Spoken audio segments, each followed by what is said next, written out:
सुने कोविड काल में कुछ हॉस्पिटल ने आपके ऊपर एफआईआर कर दिया, ऐसा क्यों? 11 FIR। 11 एफआईआर। इस कोविड काल में बहुत अच्छे लोग सामने आए और कईयों ने तो कर्जा ही उतार दिया देश का। Doctor, technicians, nurses, police, civil defence, ambulance driver, शमशान घाट पे काम करने वाले कर्मी, मीडिया कर्मी भी मैं तो कहूंगा, बेचारे वो भी शमशान घाट पे आते थे कवरेज करने के लिए। लेकिन सबसे गंदा रोल अगर किसी का था, उसमें 100% तो नहीं कह सकते, 10-5% तो अच्छे लोग भी होंगे, 10-20%। लेकिन जो मैंने देखा दिल्ली में, 4 लोग आपस में मिल गए थे। हॉस्पिटल वाले, इंश्योरेंस कंपनी वाले, लैब वाले, ये जो लोग थे, ये आपस में मिल गए थे। जिस जिस बीमारी का कोई इलाज नहीं है, उसका बिल 25 लाख 30 लाख रुपए पैकेज। और फिर अगर डेथ हो जाए फिर बॉडी नहीं देते थे। उस समय जब लोग मेरे पास आते थे, मैं उनसे अंडरटेकिंग लेता था, खुद जाता था। और कई हदें पार करनी पड़ी हमें उसमें, मतलब कई हदें पार करनी पड़ी। जलालत उनकी देखते हुए लोहे को काटने के लिए लोहे का काम किया हमने, और डेड बॉडी छीन के लेके आए उनसे, छीन कर लेके आए जबरदस्ती, कि आपके पास कोई ऐसा अधिकार नहीं है। और हमारे देश का कानून भी कहता है, 2017 में चार्टर भी आया था सुप्रीम कोर्ट में, कि हम्म। कोई हॉस्पिटल डेड बॉडी को रोक नहीं सकता है। और अब तो NHRC ने रूल ही लागू कर दिया है। तो जिन जिन हॉस्पिटल से मैंने जबरदस्ती डेड बॉडियां उठाई, उनका नुकसान हुआ, किसी का 20 लाख, किसी का 30 लाख, किसी का 15 लाख, उन सब ने मेरे ऊपर FIR कर दी। ओके। मैं भी बड़ा खुश था। मैंने कहा बहुत अच्छा किया, आप करिए ना, कोर्ट में जाएंगे तो बात करेंगे ना, आपकी आपकी जलालत तो हम दिखाएंगे ना वहां पे, कि 400 रुपए वाली PP किट आपने 7,800 रुपए की लगाई हुई है बिल के अंदर। अगर 25 पेशेंट ICU के अंदर हैं, एक डॉक्टर गया है सबको देखने के लिए, तो 25 के 25 उनके घर वालों को बिल लगा दिया गया PP किट का। डॉक्टर तो एक गया ना। अगर ऐसा नहीं है, मैं कह रहा हूं जो, तो 2,000 का इंजेक्शन 2 लाख का किसने बेचा दिल्ली में? बताइए ना। 1,000 वाली एम्बुलेंस 50,000 पे कैसे मिली? 500 वाला ऑक्सीजन का सिलेंडर 50,000 का कैसे बिका? अगर अगर ऐसी बातें नहीं है। और ऑक्सीजन की कमी की वजह से राष्ट्रीय राजधानी में जहां नारे लगते हैं बिजली हाफ पानी माफ, हवा नहीं थी, ऑक्सीजन नहीं थी। उसके लिए 25 लोग एक रात में जयपुर गोल्डन हॉस्पिटल में मर जाते हैं। तो ये जलालत नहीं है? इसके खिलाफ मैंने इंकलाब की आवाज उठाई, लड़ा उनसे, डेड बॉडियां उठाई, संस्कार कराए, करते रहो केस। अगर मैं गलत हूं तो न्यायपालिका मुझे दंड दे देगी, नहीं तो तुम तो चोर हो ही सारे, तुमको तो छोड़ूंगा नहीं मैं।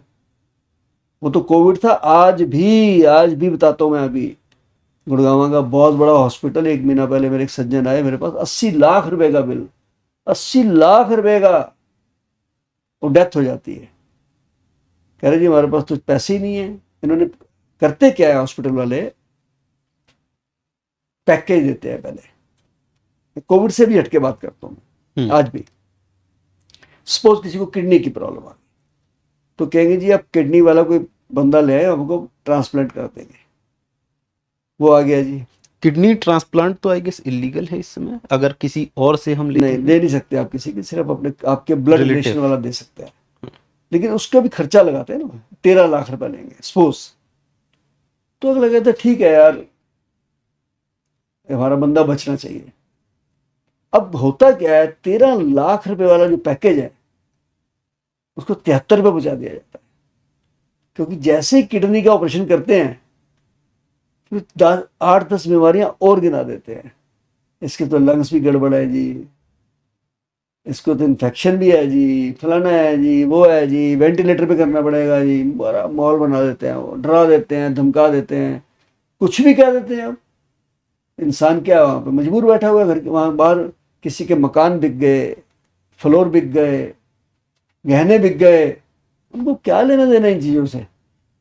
और मेरी कंप्लेंट पे 3 हॉस्पिटलों पे छापे पड़े, एक ही कंपनी के, फरीदाबाद में नोएडा में और दिल्ली में, ईस्ट दिल्ली में एक दिन की सेल 4 करोड़ रुपए थी और 2 से 2.5 करोड़ का सोना भी था। बताओ सोना कहां से आप सोचोगे, कन्वर्ट करा लिया उन्होंने पैसे देके। तो ये जलालत सामने जो आई उसकी मैंने खिलाफत की, उन्होंने केस किए, करते रहे। मैं तो आगे भी यही करूंगा। मैं तो आपके इस पॉडकास्ट में ऑनलाइन बोल रहा हूं कि किसी भी व्यक्ति को अगर हॉस्पिटल वाले डेड बॉडी देने से मना करें पूरे भारत के अंदर, मेरा फ़ोन नंबर नोट करिए 8750674433। मैं बैठा हूं ना आपको डेड बॉडी दिलाने के लिए। ये बहुत ही बड़ा कर्म कर रहे हैं, ऊपर वाले की तरह आप भी एक मसीहा बन मैं गए वही हैं। करा रहा है जी, हम नहीं कर रहे। और हम तो एक जरिया है। देखिए, जाने कितने गरीब लोग होते हैं जिनको पता ही नहीं होता कि ऐसी कुछ भी मदद हो सकती है कहीं से। तो सर ने तो रिपीट कर दिया, मैं आपको दोबारा से रिपीट करता हूँ कि आप, आपके जानने वाले, अगर किसी को भी कभी भी ऐसी नौबत आ जाती है कि डेथ बॉडी लेने के लिए आपको पैसे देने पड़ रहे हैं, आप उस लायक नहीं हैं, तो आप संपर्क कर सकते हैं। मैं कॉन्टैक्ट डिटेल डिस्क्रिप्शन में डाल दूंगा और इस वीडियो को, इस कॉन्टैक्ट नंबर को आप सेव कर लें। आपके नहीं, हो सकता है आप किसी और की मदद कर दें, जिससे कि एक बहुत ही बड़ा रिलीफ मिल जाए। कम से कम अगर जो इंसान चला गया है उसको तो परेशानी ना झेलना पड़े, उसके परिजनों को परेशानी ना झेलना पड़े, और अंतिम संस्कार जैसी चीज़ तो कम से कम एक इंसान को जाते जाते मिल सके। इसके साथ मैं दूसरी बात भी जोड़ देता हूं कि सिर्फ दिल्ली नहीं, पूरे देश के अंदर कहीं भी किसी व्यक्ति को लगता है कि संस्कार के, दाह संस्कार के लास्ट राइट्स के पैसे नहीं है। दाह संस्कार में दफन भी हो सकता है, वो हम्म, कफन दफन भी हो सकता है। क्रिश्चियन है, मुस्लिम है, हमारे देश में तो हर मजहब रहता है। हमने हर मजहब हम की हेल्प करते हैं। हम सबकी करेंगे। कोरोना में करें हमने, 200 से ज़्यादा हमने मुस्लिम दफनाए हैं। 14 क्रिश्चियन को तो जलाना पड़ा मेरे शमशान घाट में, क्योंकि उनके ग्रेव यार्ड में जगह नहीं थी। तो उनको उनको क्रीमेट करके उनकी एशेस को ले जाके दफनाया उन्होंने। फादर ने कहा मुझे ऐसा कर दो, हमने कर दिया। उसकी मेरे पास वीडियो भी है मेरे पास। तो मैं बताने जा रहा हूँ कि आपको पूरे देश के अंदर कहीं भी आपको लगता है कि डेथ हो गई है और उनके पास कफन दफन के पैसे नहीं है, तो आप हमें फ़ोन करेंगे।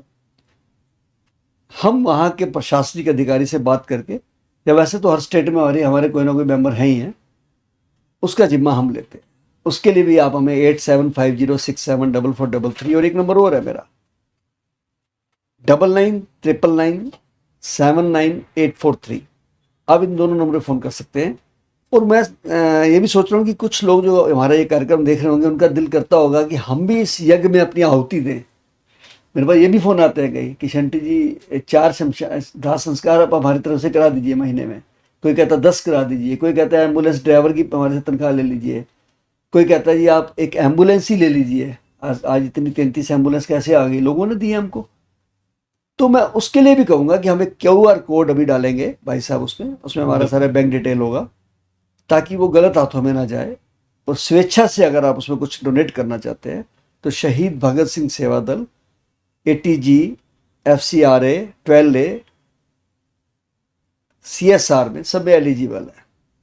लेकिन मजेदार बात है कि आज तक शहीद भगत सिंह सेवा दल ने 29 साल में दिल्ली सरकार या भारत सरकार से 25 पैसे भी ग्रांट के रूप में नहीं लिए।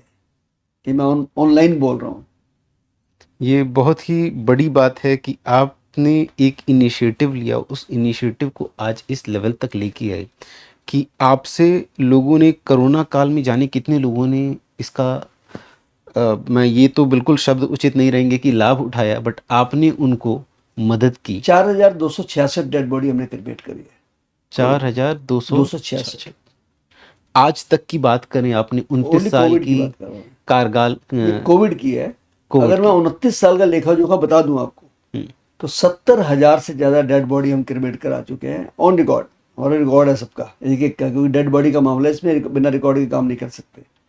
और 40,000 के करीब पेशेंट को भी हमारी सेवा गई है कैरी करने के लिए। पेशेंट को यहाँ से वहाँ, वहाँ से घर, डेड बॉडी को हॉस्पिटल से शमशान या घर से शमशान लेके जाना है। अभी भी हमारे पास 10 से 15 की पर डे एवरेज है। Per day per day. Per day natural death जो होती है। इसलिए इस सेवा के लिए कई लोग कहते हैं जी कि शंटी जी हम ये एम्बुलेंस के लिए दान करना चाहते हैं या शमशान घाट की लकड़ी के लिए करना चाहते हैं, क्योंकि जब बुरा वक्त चल रहा था हमारे शमशान घाट में लकड़ी नहीं थी। हम्म, उस समय बहुत अच्छे अच्छे लोगों के फ़ोन आए मुझे। वेव सिटी के मालिक है राजू चड्डा जी, 1,000 टन लकड़ी भेजी उन्होंने, 1,000 टन। एक संदीप शर्मा जी हाई कोर्ट के जज हैं शिमला में, वहाँ से फ़ोन करके उन्होंने लकड़ी भेजी मुझे। कोई ट्रैक्टर पे लकड़ी लेके आ रहा है, कोई कार में लेके आ रहा है, कोई ट्रक लेके आ रहा है। हमारे देशवासियों में ये बात तो बहुत है कि आपस में चाहे हम कुछ भी करते हैं, लेकिन जब देश के ऊपर कोई बात आ जाती है तो हम सब एक हो जाते एक हो हैं जाते हैं। और वहाँ एक ही नारा देते हैं कि मजहब नहीं सिखाता आपस में प्यार रखना।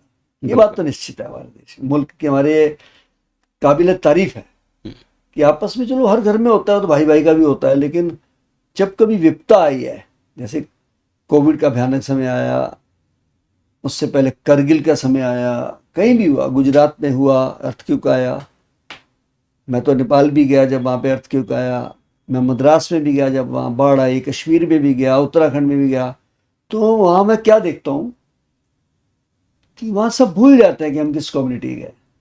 और वो बड़े बड़े नेता जो नारे लगाते हैं ना जातिवाद के, वो भी छुप जाते हैं उस समय, क्योंकि काम उन्होंने नहीं करना, काम तो संस्थाओं ने करना है, जनता ने करना है।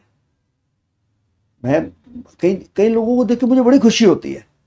कई लोगों को के लिए लोग बहुत बुराई करते हैं कि फला ऐसा है, फला ऐसा है। मैं किसी कम्युनिटी की बात नहीं कर रहा हूँ, कुछ संस्थाओं के बारे में भी कहते हैं।